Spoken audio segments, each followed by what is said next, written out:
Hello everyone, Sprugger here, and up to another video. See, look at all these pages. This is my review on Back to the Future Part 2. Obviously, spoiler warning is in session due to all my reviews being spoilers. I go into all the plots, I break down the plot part by part, tell you what I liked, tell you what I didn't like, and then I give you an overall rating. And this one is a must. Right off the bat. Oh wait, nope. So it came out in 1989, fantasy sci-fi, and it's an hour 48. Part 3 was to come in summer of 1990, which means they were the closest Back to the Futures than Back to the Future Part 1 then. So yeah, directly after the first one, so it's the end, you see the ending with the scene, a new scene with Biff. Biff remembers what happened in the events of the first one, which we now know by the end of this review. Cloud credits for main title. Then when 21st of October 2015, the doc makes Jennifer go to bed. Then due to too many questions, it was rain. They made it, parked it anyway, and Marty dressed up like his kid, and we meet, and then we see the Griff guy. Now the way it was introduced was originally there was a granddad, which we thought was Griff, but no, that was Biff. This is Griff, his son.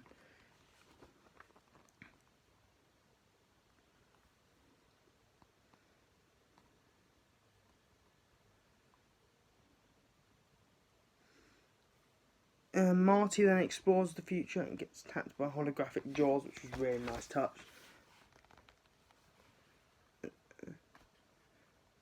And then we see this advert where when he orders his Pepsi, and Marty watches as his kid gets beaten. His dad thinks he's a wimp. Marty pretends to be Marty Jr. Griff gets out-muscled and beaten. And then Griff called Marty a chicken. As we know in the Back to the Future universe, calling him a chicken is not a good idea. Beats him.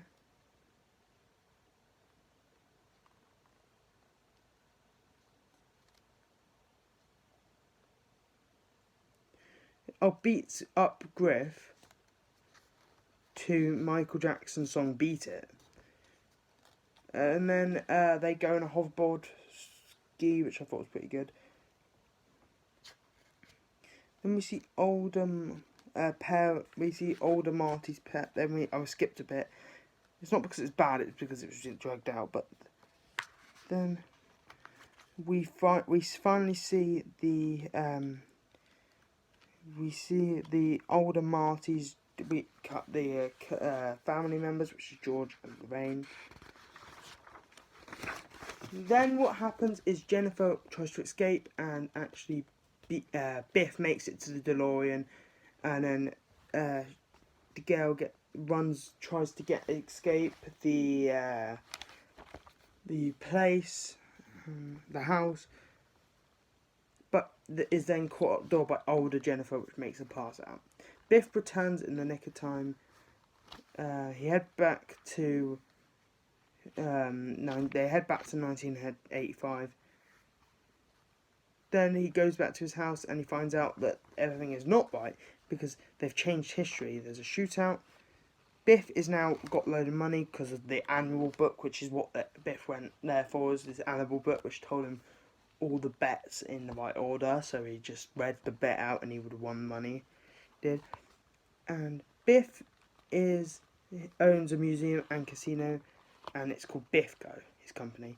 They knock his goons, the same goons from the first one now, I believe, knocks Marty out, and he wakes up upstairs, and it's like the dream scene from the first one. It's like, oh, I had one of the worst, terrible dreams. And she turned the light on. You're on the 26th floor. What? The 26th floor? But yeah, Biff is abusive and actually hits them. But George is dead, from unknown yet, but we will find out. He sees his dad. Marty goes to check on his dad's grave. George was murdered article. They couldn't find out who shot him. How Biff got his future. Emmett Brown is actually committed to a mental asylum.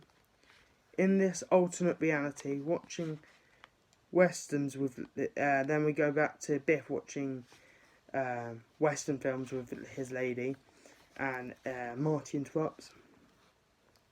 Biff starts to shoot at Marty due to him asking about the book, and the goon actually tries. Then the goons come after him with guns.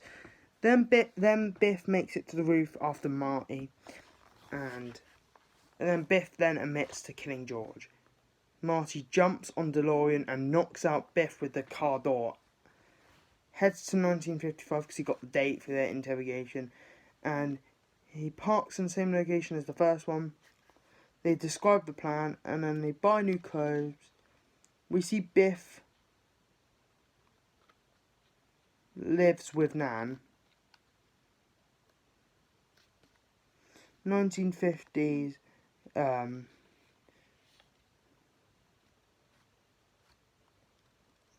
1950s music of when Marty was following Biff. We see old Biff is there watching younger Biff argue over the costs of the car fixer, $300 and something for fixes. Old Biff watches behind tree, cackling and remembering those times. Then he tries to pull Lorraine by grabbing her, and old Biff is sitting in the car and goes, "What are you doing, old man? Get out of my car!" Then they drive back to the home with Marty in the back. Then he tells them about the book. Originally don't believe it until they turn on the radio and actually hear that, yeah. Then they head to the party. He drives to the party, and Jesus, this review's only 7 minutes. Fucking Christ. Yeah, tomorrow's ain't gonna be this big. It's Annabelle comes out. It's Annabelle creation. Biff then makes it to the party, and Marty tries to obviously collect the book. But what happens is the principal collects the book. Because then when they get back, Biff, he throws it in the bin and walks off. The principal walks off. He picks it up and he realises, ooh la la, it's a porn mag in this universe.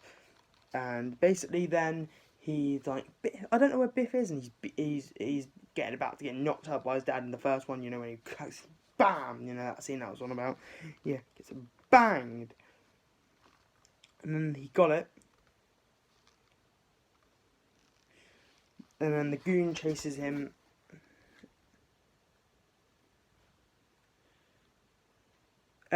Marty saves younger Marty, the one that went in the first film, by flattening goons. Then Biff appears, and Biff called him chicken. Biff then gets the manual book back because Marty gets knocked out by the door, and then he's kicked. Then he uses the kid's hoverboard from before after getting on the DeLorean, and grabs onto Biff cover. There's a massive trying to throw him off scene and a fight scene where at the end Marty grabs the book, gets on the DeLorean, and Biff goes shit as he crashes into another heap of shit. He hates manure. Then they're like, yes, let's go home. Doc, why aren't you stopping for me? Boom, and he blows up. Then the messenger appears. Oh my god. Then the messenger appears and he sends a letter from the Old West, and it was actually, the Doctor he knew is actually living in the Old West. Past Doc is seen, the 1955 Doc is seen, meets Marty from the future, and the Doc faints. We see Old West teaser for the third film and date of 1990 summer, or for 90s for you guys, a review on Friday this week. So none of Plugging My Future uploads. I'm going to give this one an 8.5 out of 10. The only reason why I didn't get that is because some of the scenes are a little dragged out. Obviously, if they need to be dragged out, then yeah, obviously drag them out. But I didn't think some of the scenes were needed. And And the thing they did good though was I loved the fact they included the 1955s, the 1985s, and the future. Fun explaining why it's Back to the Future, which is nice. Oh yeah, he drops that title in this film as well, which was a nice. There's so many Steven Spielberg's bloody mentions in this because obviously he was part of it. First off, he mentions the Jaws, all the Jawses, and E.T. Now I know this is not much, but at the time he didn't have a massive arsenal of films. He had about 6, and he has about 12 now, so he didn't have much films. Alright, this was before Jurassic Park. Well, in the future, Jurassic Park existed, but it wasn't announced in main time. But yeah, so also I love the fact that time changed 2 different times. I thought it was so cool, the alternate timeline, and also I like the fact that basically I like the fact that it intertwines with the original film as well. So yeah, so it goes back and shows you all the scenes from the original where he knocks him out. It shows you and it also includes loads of more relatives that you've never seen before. Just expands the character arc in this. So I hope you guys did enjoy my in-depth review of Back to the Future 2. Tomorrow is Annabelle Comes Home. And then it's a random film, and then Basket Case 3, and then we're going to end off our Back to the Future and our Annabelle. Bye-bye.